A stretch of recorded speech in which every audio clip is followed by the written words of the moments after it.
네, 요번에도 개념원리 문제 116번 한번 해보도록 하겠습니다. 확실히 나머지 정리 관련해서 여러분들이 많이 약해요.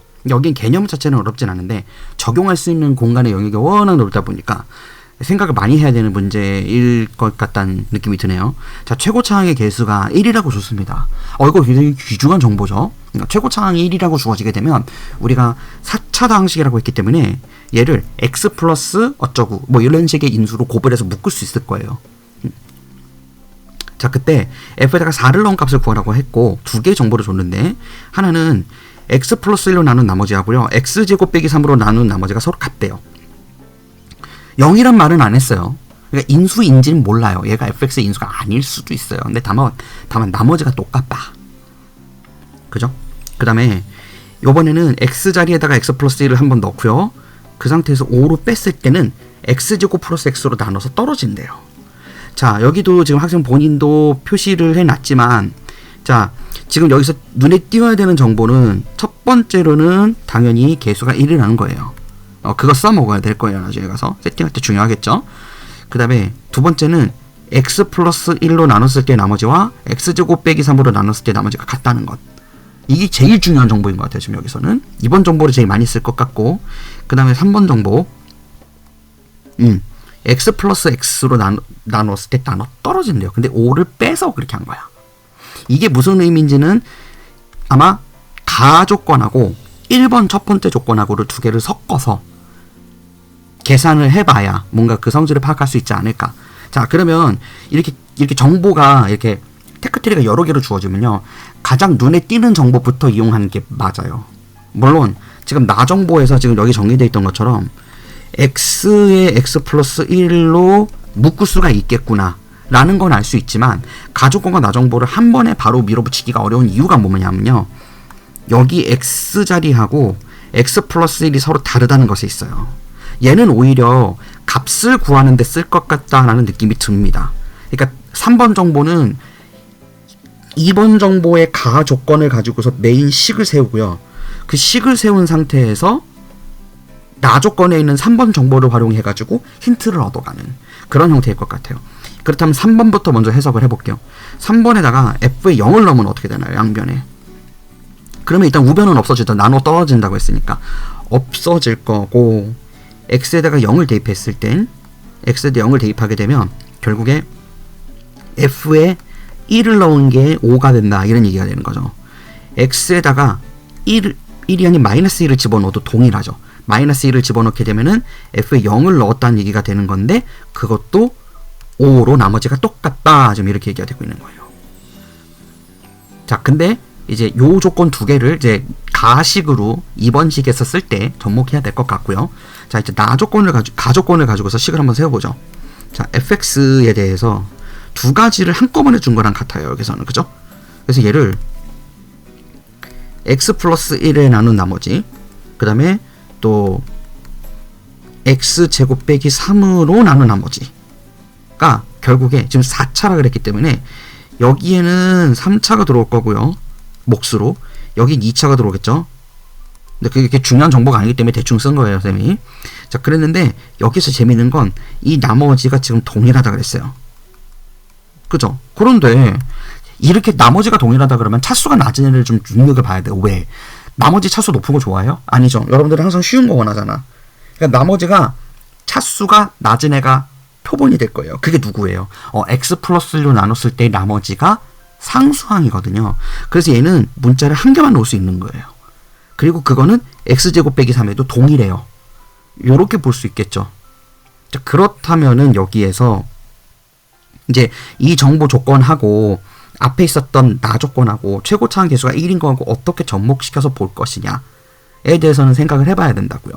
일단 x 플러스 1로 나눈 거하고 x제곱 빼기 3으로 나눈 거하고는 전혀 아무 관련이 없어요. 그런데 대신 이 식을 이렇게 볼 수 있습니다. 우리가 이제 정수론이라 그래가지고 정수론에서는 나머지를 굉장히 많이 좋아하거든요. 근데 이 두 개의 서로 다른 애들을 합동관계를 만들 수 있어요. 그러니까 우리가 정수론에서 얘기할 때 뭐가 있냐면, 약간 이제 뭐 이제 그냥 단순한 어둠의 스킬인데, 이 fx가 지금 결국에 x 플러스 1로 나눠졌을 때랑 x제곱 빼기 3로 나눠졌을 때 나머지가 같다고 하잖아요. 그렇다면은 이 fx에다가 나머지 그 c를 뺐었을 때는 결국에 그것의 결과가 x 플러스 1 곱하기 3차 그 다음에 x제곱 빼기 3의 2차를 곱한 거하고가 결과가 동일하다는 거예요. 이게 좀 특이하지 않나요? 왜냐하면 지금 우리한테는 이 아까 3번 조건에서 그 f에다가 1을 넣었을 때는 0을 넣었을 때 값이 5로 같다라는 정보를 주기는 했지만요. 이걸 나 조건에다가 바로 쓸 수 있나요, 지금? 아니, 가 조건에다가 2번 정보에다가 쓸 수 없죠. 왜? f에다가 1을 넣든 0을 넣든 몫이 사라지는 게 없어요. 이득이 별로 없다고요. 그치? 이득이 많이 발생하지 않죠. 다만 지금 나머지를 좌변으로 몰아놓고 보니까 이 f 플러스 1 곱하기 3차식이랑 x제곱 빼기 3 곱하기 2차식이랑 동일해야 돼요. 같다고요. 그러면은 이 두 개식이 같다라는 얘기인 건데, 물론 다르게 인수분해 됐을 수도 있지만 높은 확률로 저 3차 안에 있는 하나의 식이 x제곱 빼기 3일 가능성이 있지 않을까. 그럼 반대로 뒤집어서 얘기하면 이 2차 안에 x 플러스 1이 숨어 있지 않았을까 라는 거죠. 물론 인수분해를 다른 방법으로 할 수도 있겠지만 나머지가 동일하기 때문에 하는 얘기예요. 나머지가 동일하니까. 그쵸? 몫이 똑같아야 되거든요. 그러지 않고 나머지가 같을 수가 없죠. 특성상. 그거거든요. 나머지가 똑같다는 건 그렇게 사용을 하는 거거든. 그래서 fx가 그리고 fx의 최고차의 개수가 1이라고 얘기를 했기 때문에 이제 정리를 해보면은 이런 힌트를 얻어낼 수가 있어요. 이 가조건과 1번 조건과 2번 조건을 활용해서 최고차의 개수가 1이라고 얘기를 했기 때문에 fx는 필히 x 플러스 1과 x제곱 빼기 3을 가져가는 상황에서 어차피 최고차의 개수가 1이라 그랬으니까 여기도 x의 개수가 1일 거 아니야? 거기에 플러스 a를 가져가는 거예요. 이렇게 바꿔 쓸 수 있어요. 이 가조건을 가지고. 자, 이게 여기서 제일 중요한 정보입니다. 이걸 얻어내기가 되게 어려워요. 자, 그러면은 fx를 다 정리를 했는데 이제 우리가 뭘 할 수 있을까요? 지금 c 값도 알아야 되고 사실은 1과 0, 그 c 값도 알아야 되고 a 값도 알아야 되는 거잖아. 이건 어디까지나 fx가 c를 뺐을 때 이렇게 된 거니까요. 자, 근데 1을 넣었을 때 0을 넣었을 때 3번 조건 이제 여기다 쓰면 되겠죠. 아까 선생님 처음에 얘기했었지.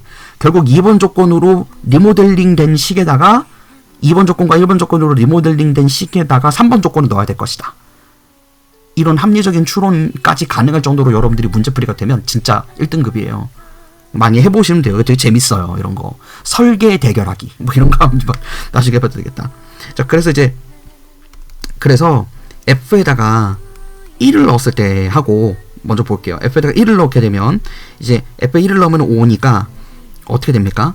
5에다가 c를 뺀 애가 결국에 2 곱하기 마이너스 2 곱하기 에다가 2 더하기 1 더하기 1이랑 같죠. 이렇게 되죠. 그 다음에 요번에는 f에다가 0을 집어넣어요. 아이씨, 0부터 넣을 걸 그랬나? 그게 훨씬 쉬운데. 자, 0을 넣게 되면 여전히 5 빼기 c로 똑같고요. 좌변 우변이. 그러니까 a부터 먼저 구할 수 있겠지. x 때 0 넣으면 어떻게 돼요? 마이너스 3 1에다가 마이너스 3 곱한 거예요. 거기에 a를 곱하네요. 아, 이 두 개가 같아야 하는 거잖아, 위아래가. 그래서 지금 마이너스 4에 1 더하기 a를 곱한 애의 결과하고요, 마이너스 3a하고 값이 같아야 돼요. 그러면은 이제 마이너스 4 전개해서 마이너스 4 마이너스 a가 마이너스 3a라고 뽑아낼 수 있을 거고, a를 이항해서 넘기면 a가 마이너스 4라고 나와요. 오케이. 그러니까 얘가 마이너스 4인 걸 알 수 있고요. a가 마이너스 4라면 밑에 식에 의해서 우변이 12가 나오니까 c가 얼마면 될까요? c가 마이너스 7이었던 것 같아. 오케이. 자, 그럼 fx 구한 거죠. fx는 결국에 이 결론을 바탕으로 fx가 어떻게 나와요? 얘는 x 플러스 1 곱하기 x 제곱 빼기 3 곱하기 x 빼기 4 곱하기 에다가 더하기 7을 하면 되죠. c를 옮겨야 돼요. 반드시 c 빠지면 안 돼요. 이러면 답 이상하게 나온다. 근데 4를 대입했을 때 나오는 값이 지금 fx를 여기다가 지금 이렇게 지금 써놨는데, 여기 지금 처음에 초기식에서 보세요. 초기식에서 fx에서 지금 나머지를 c라고 놨었지. 근데 그 c 값이 얼마예요? 마이너스 7이라고 해진 거죠. 그러니까 여기에다가 c 값이 마이너스 7이라고 넣어야 되는 거예요. 그러니까 여기가 플러스 7이 아니라 마이너스 7이겠지. 그런데 마이너스 7인 건데요. 그런데 어차피 F에다 4를 넣으면 몫이 다 사라져버리고 준위 곁으로 가버리고요. 나머지가 마이너스 7인 게 나오니까 3번이 답이겠네요. 뭐 이렇게 엄청 쉬운 문제는 아니에요. 근데 이 설계를 하는 과정과 구성 요소를 잘 보세요. 그러다 보면 이게 이제 여러분들 문제를 풀다 보면 생각을 해서 추론을 해야 될 때가 있을 건데, 이 개념 설계, 그리고 이 정보는 여기서 당장 쓸 수 없어, 이 정보는 여기서 쓸 수 있을 것 같아, 그런 정보의 냄새를 맡는 거는 사실은 개념을 공부하는 과정에서 여러분들이 많은 예시를 들어보고 설명하는 연습을 하다 보면 은연슬쩍 늘게 돼요. 근데 그게 사실 그 과정이 고통스럽고 창의적인 활동을 많이 해야 되다 보니까 뇌를 정말 많이 써야 되거든. 그래서 피곤한 작업이에요. 사실 그게 쉽지는 않은데, 그런 것들을 많이 하다 보면 이런 것들이 익숙해지면서 점점 더 수학의 깊은 세계로 들어갈 수 있게 되는 것입니다. 네. 다음 시간에 또 뵐게요. 안녕.